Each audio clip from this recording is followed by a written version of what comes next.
তামুলপুৰ জিলাৰ ভাৰত ভূটান সীমান্তৰ শুকানজুলি ফায়াৰিং ৰেঞ্জত পুনৰ অঘটন। ভাৰতীয় সেনাৰ প্ৰশিক্ষণৰ সময়ত সেনাৰ দ্বাৰা শুকানজুলি ফায়াৰিং ৰেঞ্জৰ পৰা প্ৰক্ষেপিত মৰ্টাৰ বোমা লক্ষ্যভ্ৰষ্ট হৈ পৰিল মানুহৰ ঘৰত। ভাৰত ভূটান সীমান্তৰ পাহাৰপুৰৰ অনন্ত ৰামচিয়াৰী নামৰ লোকজনৰ ঘৰৰ মূধস্ফুটি বেৰৰ মাজেদি পাৰ হৈ শক্তিশালী মৰ্টাৰ বোম পৰে ঘৰৰ বাৰাণ্ডাত। সমগ্ৰ ঘটনাটোৱে বিৰাজ কৰিছে আতংকময় পৰিৱেশৰ।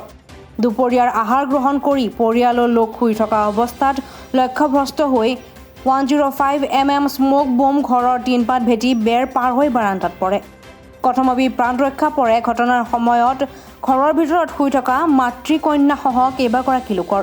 উল্লেখযোগ্য যে উত্তৰ পূৰ্বাঞ্চলৰ একমাত্ৰ ফায়াৰিং ৰেঞ্জ শুকানজুলিত ভাৰতীয় সেনা বাহিনীৰ লগতে অৰ্ধসামৰিক বাহিনীৰ প্ৰশিক্ষণস্থলীত ইতিমধ্যে নিহত হৈছে বহু লোকৰ। যোৱা 3 ফেব্ৰুৱাৰীৰ দিনাও পাহাৰপুৰৰ পৰমেশ্বৰ হাজদা নামৰ লোকজনৰ চৰকাৰী আৱাসগৃহ এটা সেনাৰ বোমা বাৰুদ প্ৰশিক্ষণৰ সময়ত দিগভ্ৰষ্ট হৈ ঘৰত পৰা ধ্বংস হৈছিল বাসগৃহ।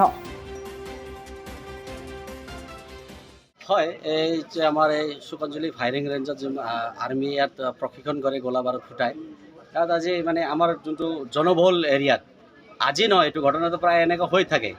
কেইদিনমান আগতে ইয়াত পৰমেশ্বৰ হাজদাৰ ঘৰত হৈছিল আৰু 2 বছৰ আগতে ইয়াত অতুল সূত্ৰধৰ ইয়াত মৰিছিল। এনেকৈ হৈ থাকে তাৰ মানে বিপদ। যেনেকৈ আমি ইয়াত এনেকুৱা গোলা বাৰুদ হয় যে আমি ইউক্ৰেইনত যাব নালাগে, ইউক্ৰেইনতকৈ আৰু ইয়াত ভয়াৱহ ইয়াত বোমা ফুটাই থাকে।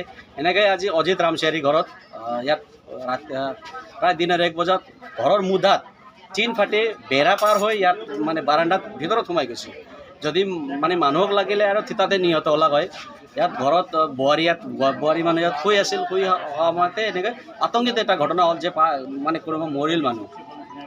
তাৰমানে এই অঞ্চলত মানে এতিয়া আমি এইটো বিচাৰোঁ যে এই অঞ্চলত এইবিলাক বন্ধ হৈ যাওক। নাই, আমি ৰাইজ হিচাপে এইটো ক'ব বিচাৰোঁ যে এই অঞ্চলত মানে এই ফায়াৰিং ৰেঞ্জ আচলতে বন্ধ হ'ব লাগে।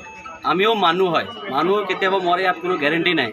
যেনেকৈ জম্মু কাশ্মীৰত যেনেকৈ হয় গোলা বাৰুদ, ইয়াতো এনেকুৱা হৈ থাকে। যোন মানুহ কেতিয়াবা মৰে কোনো গেৰেণ্টি নাই। ইয়াত এনেকুৱা হৈ আছে। এই অঞ্চল যোনটো আশ্ৰম অঞ্চল, এই আশ্ৰম অঞ্চলত প্ৰায় 50-60 ঘৰ মানুহ আছিল। এই মানুহক আৰ্মিয়ে উঠাই মানে বেলেগ জেগাত শিফ্ট কৰি বুলি কৈছিল, কিন্তু এই অঞ্চল মানুহে ইতিমধ্যে খালী কৰিছে জেগাটো। তথাপিও মানে ফায়াৰিং ৰেঞ্জটো বস্তি এলেকাত আহি আছে, জনবহুল এৰিয়াত আহি আছে।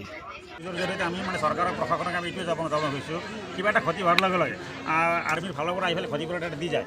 কিন্তু আৰু তেওঁলোকে আমাক মুখেদি কয় যে আমি টাৰ্গেট যিটো আপোনালোকে কোৱা মতে টাৰ্গেট আমি চেঞ্জ কৰিম। টাৰ্গেট চেঞ্জ কৰাৰ পিছত ধন হানি নহয়, এইটো আমি জানো, কিন্তু তেওঁলোকে টাৰ্গেটটো চেঞ্জ নকৰে। গতিকে আমি বাৰে আমি ৰিকুৱেষ্ট কৰি আছোঁ যে এইবোৰ আমি নামানিম, ৰাইজে নামানিম। ক্ষতিপূৰণ দিলেও আমি নামানিম যে তেওঁলোকে টাৰ্গেট যেতিয়ালৈকে চেঞ্জ নকৰে, টাৰ্গেটটো যেতিয়া নবদলায়, তেতিয়ালৈকে আমি কোনো ধৰণৰ তেওঁলোকে কম্প্ৰমাইজ নকৰোঁ। সেইটো আমাৰ এটা সিদ্ধান্ত হৈছে যে এই 3টা টাৰ্গেট যেতিয়ালৈকে চেঞ্জ নকৰে তেতিয়ালৈকে এই ধনৰ ক্ষতি হৈয়ে থাকে তেওঁলোকে। আৰু এই যেতিয়া গুলিটো পৰাৰ পিছত বা ধনৰ ক্ষতি হোৱাৰ পিছত আৰ্মিৰ ফালৰ পৰা মানুহবিলাক আহি পেলাই তেওঁলোকে আহি পেলাই কয় যে আমি কিবা ক্ষতিপূৰণ দি দিম, আমি টাৰ্গেট চেঞ্জ কৰিম। ক্ষতিপূৰণ দি পেলাই তেওঁলোকে গুচি যায়, পিছত আৰু কোনো ধৰণৰ কোনো সহায় সহযোগ কৰা যায়।